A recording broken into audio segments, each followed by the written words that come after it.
Karate একাডেমির ছাত্রছাত্রীদের কসরত দুবরাজপুরের ইউথ কর্নার ক্লাবের উদ্যোগে এবং ইউথ কর্নার ক্যারাটে একাডেমির পক্ষ থেকে ভারতের ৭৮তম স্বাধীনতা দিবস উপলক্ষে ক্যারাটে একাডেমির ছাত্রছাত্রীদের নিয়ে একটি র্যালি বের করা হয়। এই র্যালি দুবরাজপুরের ইউথ কর্নার ক্লাব থেকে শুরু হয়ে দুবরাজপুর থানার সামনে যায়। তারপর থানার গেটের সামনে ক্যারাটে একাডেমির ছাত্রছাত্রীরা তাদের কসরত দেখায়। ক্যারাটে একাডেমির ছাত্রছাত্রীদের এরকম কসরত দেখে খুশি স্থানীয়রা।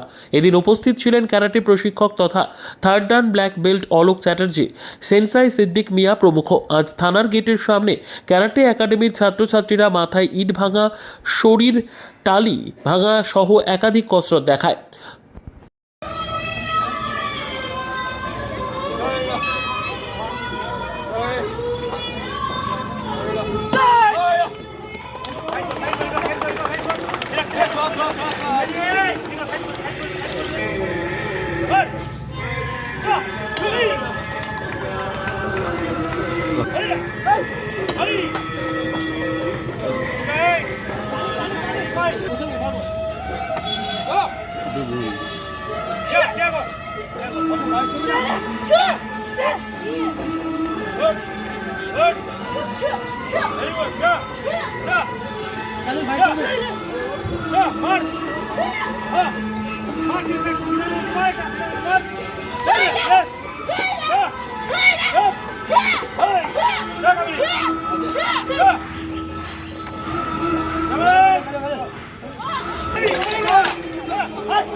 Good.